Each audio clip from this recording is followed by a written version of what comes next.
ji bernameyê Awazên Bakur dem baş guhdarên hêja. Ez pêşkeşvan Seyda Goyan di bernameyeke nû têr û tije û rengîn bi we re me. Ez îro li batmanê mêvanê Kulîlka Heskîfê me, ew ji mêvana bernameya me ye.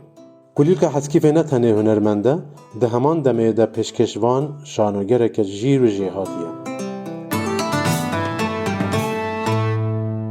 Kulîlka Heskîfê tu bi xêr hatî bernameya Radyoya Rûdawê. gelek spas dikim te her hebî bi rastî jî hunermendê hêja bername te ya yekemîn ez gelekî pîroz dikim û ser xêrê bê hêvî dikim ku bernameyên gelekî wisa berdewamiya wan jî were û ez jî gelekî bi xêratina te dikim ku îro hatî tu bijî mêvanê me Radyoya Rûdawê jî mêvanê mala me ye. Min piçek behsa te kir, qala te kir, ez dixwazim hinekî ji devê te jî tu xwe piçek me bidî nazkirin. Kulîlka Heskîfê kî ye, ji ku derê ye,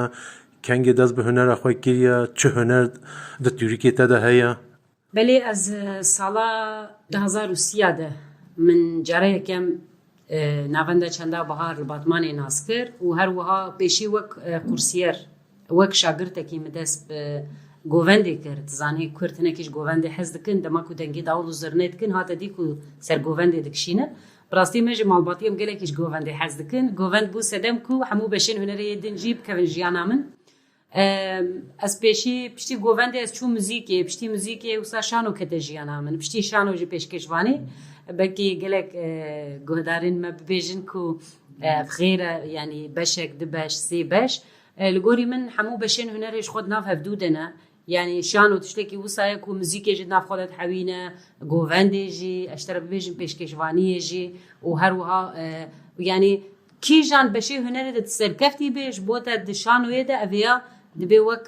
tiştekî erênî û gelekî kêfxweşî jî ji bo min û nizanim ez gelekî hez dikim. Bi rastî jî 20 sal çêbû, 20 sal nîvî emrekî ye ku ez di nav çand û hunerê de jiyana xwe berdewam dikim. Belê em te ji nêzik de naz dikin û hunera te jî bi rastî jî yanî cihê şanaziyê ye keçekê wekî te li Bakurê welat ew qaz bi xweyî huner û çalak. Bi stranekê em dest pê bikin, ev strana tu bêjî çi ye? Belê ez ê stranekê bêjim, strana dilê min me ji vê re wisa akustîk klîbek jî kişandibû. Bi rastî gelekî hate hezkirin. Bila ji bo hemû guhdervanê me biçe û taybetî ji bo ku îro jî hatî bila ji bo te jî diyarî were. Em ê bêjin strana dilê min.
حورت يا لجنتي خبات این شانو دچ آسیده دچ دکی دلکودری خبات خویا شانوی بردوان دکی. بله یا راستی شانو شخو پارچیک جیانا منم راستی جمگوی همو بشه هنرید ناف شانوی دا خود حوینن یعنی براستی شانو گله کی حزدکم از هر برنامه خودش دبیجم شانو جبو من وک بیم روان چاوایه شانو جی وصایه یعنی شانو تنبی بشیدن کیم دمینه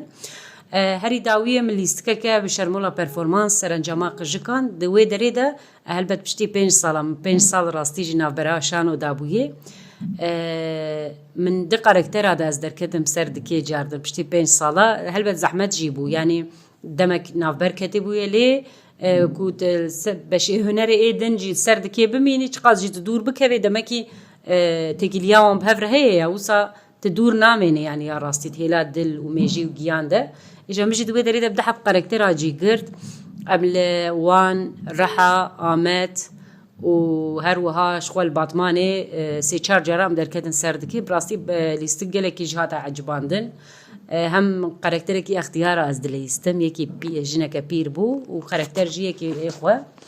اجا فيغا ليستكا مسكن يلي از بردوام دكم كو بيشروج ده ام بدي ساب تورنيا وهروها هم الباطماني هم جي جلك جيدن ووك از تخوازم كو افليستك بتشي جلك جيان ميري جانن از بيجن باشور هروها جلك ولاتين دنجي يعني ام طيبتي تخوازن لي طيبتي ام تخوازن جلك مهرجان وكي دنجي اكوما وخوینن ام تخوازن بچن وان دراجی لیست که خود درخن سردکی. گوهدارن عزیزی رادیو روداوی امین ها چند چرک جشانو یا کلیکا حسکیفی به بانده هم گوی خبدنی چند چرک هم گوی خبدنی گلک زیده ام دریج ناکن. ناری ده های ناره خلیوگه سرهرینه سال بلجد باره نارینه هورقوته ناری ده های ناره او خدا روش هلات لعادنه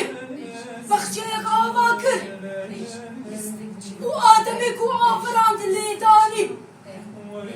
او خدا همو دارين بدو ودارين بدعم دارا جياني اوتا بخشه ودارا زانينا باكي ولا باكي شاخا صور هلالي بله گوهدارن هیجان ده دربار دفجنی کلیکا حسکیفی ده زنها پرسکی جه بکم. کلیک خانم دل کوی داری پروردهی دفجنی دید او ده چه آستی ده یا؟ امی باشه بین سر کلیبات ده یا ده سال 2020 ده تساس کری. بله از گلک سپاسیاتتکم براستی دفجنی تبیجت چوی قرصه کی نام خابن دست پیکی از نچون قرصه خوشکام هی نسرین تجی ویناست کی نسرین تچو قرصه دما کت هات مالی او تخبتی از و جانان جی تبیجش خوب چوکایی و امجه هنری و موزیکی حزدکن و هل بد دمکی گوهمی موزیکی هبوجی و پرورده دستان دهات مالی تخبتی امجی شخوره وسا ملید دا و ام بخوب خفیر بون يعني از و جانان دمکی مرف دلیه کی دا کوتشتک هبه مرف بخوب بيجي أبي هين ببا أزو خوشكام نادن جانان جي أمنا چون قرصي اللي موسى جارنا اللي دخست بشتي اللي تابي نوك نسرين هين بهتر خوشكام بروفيسيونيل بو وهم ما مستتيجي ذكر وهم جي سر جلك دكان جلك كونسران فستيفالان درتكت سر دكي إجا بشتي ويكو أزو جانان جي أم فير بون مليني ريكو أم جلك عرباني حزدكن عرباني بيجو بارتيك جيانا ما ام هرسي مرابو هرسي بخوا ما كومك آواكر كوما رنگ و آهنگ مگو ام خوشکی هفن و خوشکی رنگینن برا ناوی كوما مجي رنگ و آهنگ بي ام دچون دعوتا ام دچون حنيا بهفره ومثلا تدي فان دمين داوي قالك هنرين بياني كتنا ناف چاندامه از بيجم كتنا ناف دعوتين ما مخابن مجي خوسكو ام فيا هنكي یا راستی ام جویا هنک دور جی بکوینج برکو اویا نه چاندامه هاز نابیجن برات نبی برا هبلی برا هر گل هر نتو بچاندا خو هبی پیشی چاند دین جی بلا بزانبن لی پیشی بلا سر چاندا خو هبن مجی وسا کومک آواکر و براستی گله کی جیر علی قدر جی هبو یعنی خلقیت خواست مدعوت ذکرن ام جی دچون حنیان دعوتان برنامین جور بجور ام تبلي بون هالبت قالك قنصران وكيدن فستيفالان انجي فكرنا فستيفالان ده ام في دچون قنصران يعني ام الارباني مددا لهري داويه من لي نيريكو الباطماني براستيج بوتنسيال برا وبرانيجي جنن فانا بصلاة ام بيجن ام ليددن لما قد پروردن ديتبو مجي رابو ما مستر سامي حسيني هيا افاكاري اهورا رتيم لازمير ادمينه ما بيره دانو ستاندن كر ما ما مستر استخوازم وري و پروردي بديما بروجيك ويجي هبو الميردين آمد العزيز واني وباطمان جد خواست اجا مجي تشتكي وصابهيس ما جو هلبت يعني كس وري كود بيجيا بيفا كيجي هيني تبكيج بوتا افجيه شانازيه ما مستهات سه مها ما پرورده خواستان داویا هفتیه لی مخابن مها چارا پاندمی بو لی دی ساجی ما وقتی پاندمی جی دفجه برنه دا عمل مالی تخبتین ما کما خو آنی آستکی ام خبتین جوه داره بیجه ده پازده کس هوالین ما ام الهف جیویان ازو هل بدحب خوشکی خو ما آواکر کما دفجنین هسکیفه ما آواکر و هر وها پیشکشوانه می هجا و هنرمند و لکولینری ما سیدا گویان جی مالاوی آوابه تلوی دریش خو مگو ما مستخوازم تيجي في استراني ما انا بسرج بركو استرانا هرماويه وهم تبر هفكريه بشي قلنا از نكارم فلان بيفان باشي ولا هات باشا مويك ناكر ملاوي عفابي اللي قالك يجي خوش شي بوبو ما يكم استرانا خوي شامران براس تيجي قالك علاقه جديد ما مستنفسه از باورم اشترجي قال كرن بله كليب يا وابو اللي بو سنة من وكي كليب بو يمن يعني وصابو ناتشتي وصا براس تيجي قومينا الهفار دبن ايه هركزي راسته ليش بركو چد بيجن لكولينر تبوي استران بيش تبوي وهروها سترانجيا هرما وابو هلبت براو ببي او نفس كري كان بي ام جي قالك كيف خوش بون يعني عليه ارني ده قالك جمره بيام هاتن قالك ناس ودوستا از نشاش بوم قالك كسيكو موزيك رجم جود بن برجي حسكرن ووسا ما بشتي ما قنصرك لدار خص الباطماني هم تخوازن لقالك دردوري ما والجيدن جي قنصرال دار بخن اجا مقابل خوشكا من نسرين بري خدا امريكا وچو ما وسا هناك نافبر داي اللي ديسا مدس بكريه فيكا ام خباتي خو بردوام دكن هم پروردا شاني هم جي پروردا عرباني ام دبينن ما مستيما هنا ووسا كما مي دفجنن هسكي فيجي بردوامه وجبلي ويجي ديسا خباتي مي دعوتها حنيه طيبتي بردوامن گودان خوشویست کولیکا حسکیفه د سال 2020 ده کومک جکچنگ باتمانیان وکی کوما دفجنن حسکیفه ساز دکه د کلیبا وان یا یکم ده مجی جه گرد سترانا د کلیبا وان ده جه گردی سترانا شامیرانه یا او سترانا شامیرانه ام بیجین حال حاضر وکی بلگه ده دستیمه ده کبنترین سترانا ده میجیا فرهنگی آگل کرد هاتیه پاراستن د دور قرالیتا اورارتویان ده شامیران کچا قرال اورارتیانه روژه قرال اورارتیان باجاری وانه یا بناوه بره توشبا دیگوتن بانک هلدیره دبیجه کی قنال آوه جپاییز آوه به ترکی دبیجه گرپنار بین باجاری وانه از ای کچا خواه بدمی نافبرا پاییز آوه وانه 2 کیلومتران دوره دولمنده که وی زمانی او ارکل دگره سر خوا و رادبه پاله دگیره 300 پاله دگیره اتابه اف میتولوژیکه هنیک بین 300 هنیک بین 700 yani ev ne diyara lgori em bejin deveran heriman tê guhertin lê em bejin li devera me ya goyiyan dibêjin 300 pale digire û ji çiyayê erekê qenala avê dikole tîne bajar tîne bajêr li gorî wê mîtolojiyê dibêjin her roj ew ku ew îhale hilgirtî ser xwe ew dewlemend 300 lib zêr bexşîş dide paleya belê ji eşqa şamîranê bexşîş nayê ber çavan dibêje ew bexşîş hêj belaş û hêj erzan e li gorî stranê tê gotin qenala avê şamîranê li taxa Edremitê ye niha û navê wê taxê jî bi taxa şamîranê tê nasî. Gulîk Xan, tu amade yê ez û tu bi performansekê zindî bê enstrûman em strana wê klîba te ya şamîranê em bi hev rabêjin? بله از آماده ما استرانامه شامیران براستی جگلی که هاته حس کردن و عجباندن اما وی استرانا خواه دیاری و همو گهدروانین هیجا بکن. گهدارên hêja strana şamîranê meqamê wî meqameke çiyayî ye û kulîlka heskîfê jî deştî ye li deştê mezin bûye ji ber wê çendê ew gewrî ew vîbrasyona jîngel li gorî xwe însanan format dike ev gewrî ne li gorî gewriya deştiyan e kî li kîjan welatî be deng û awazê wan li gorî jînge û siruşta wê derê tê gotin. Ji wê çendê awaz bi awaz, jînge bi jînge ji hev cuda ye. Yani deng û awazên mirovan li gorî jîngeya wê deverê hatiye formatkirin û tê gotin. Şamerane, şamerane, malay babe şamerane. Şamerane, şamerane, malaba ve hey şamerane. Cake şahnaz behravane, malay babe şamerane. Jo keşaneş behravani malaba ve hey şamirani. Sesat ki seveledane, malay babe şamerane. Seset kisin veledani malaba ve hey şamirani. Berdele mevahez belaşa, malay babe şamerane. Berdilimin hey belaşe malaba ve hey şamirani. Şamerane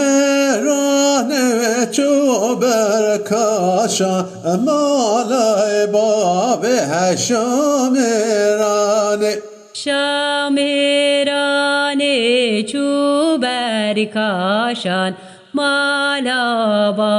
ve hey şamirani. Şamerane ve şamerane, malay babe şamerane. Şamirani, şamirani, malaba ve şamirani. Sıhhat xweş, destê te sabe, spasiya te dikim. Bi rastî performansa te ya zindî jî bê enstrûman serkeftî bû. Sıhhat xweş. Elê ez gelekî spas dikim te her hevê bi rastî jî ev megoya 20 sala di nav çand û hunera Kurdî de em jî xebatê xwe yê hunerî dimeşînin û her wiha min qet çawa bêjim mîkrofon wekî din wisa zêde bi wan nestiriya yani her tim wisa zindî ji ber ku ez distrêm lê ku teeciban dibe guhdarvanên me jî hez bikin ez ê gelekî kêfxweş bim savê spas dikim te her hevê. Belê bi rastî jî Batman ji vê çendê de di vê derbarê de hinekî bi şans komekî wisa ji keçan peyda bûyî li Bakur ev e yekem kom komekî ji koma devşenên heskîfê pêk hatî. Ev cihê şanazî ye bû bajarê Batmanê. Belê guhdarên ezîz, piştî vê klîba Kulîlxan dê niha bi defê ji me re stranekî bistire. Kulîlxan di rêzê de çi heye tê çi ji me re bistirî? Belê ev straneke gelerî ye, strana Sultanê li gelek herema tê gotin, gelek herem cûr be cûr jî distirên em ê jî wisa gorî formata xwe denkê xwe bistirê. Bila ji bo hemû guhdarvanan biçe. Baş kerek.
دشتو چیا لیلی تود بوره دشتو چیا تود بوره دشتو چیا لیلی تود بوره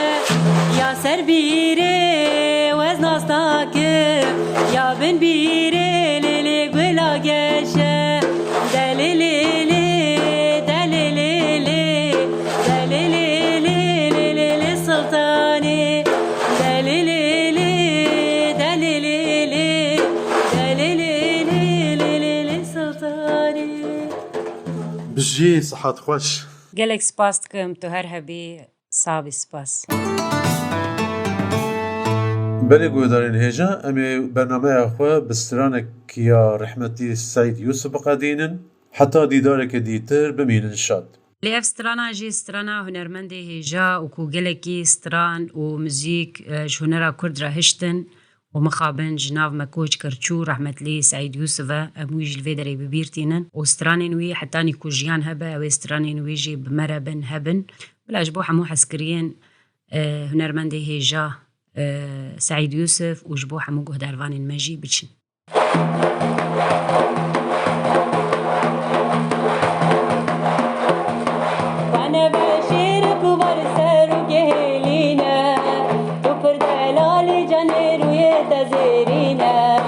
وانا بشيرك وبرسلك هلينا وبردلالي جنر ويتزينا بسوق رمزي واكسب خالاتي وخبر شاكري لبيتن قلبينا بسوق رمزي واكسب خالاتي وخبر شاكري لبيتن قلبينا رولي من منصب وتشيرين ياري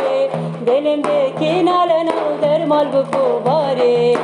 Rolü min buna salvat şirin yari dilimdeki nalen aldır mal bu kubari Zeryam çav gazal tuyi bu katari çavi min buna neval tu bas min begirine Zeryam çav gazal tuyi bu katari çavi min buna neval tu bas min begirine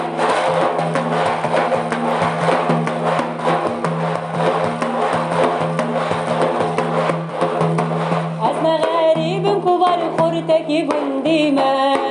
أزبين دارم باورك أزنا خوينيما أزنا غريب كبارك تكا بنديما أزبين دارم باورك أزنا خوينيما شافم قارمين جتابه بينا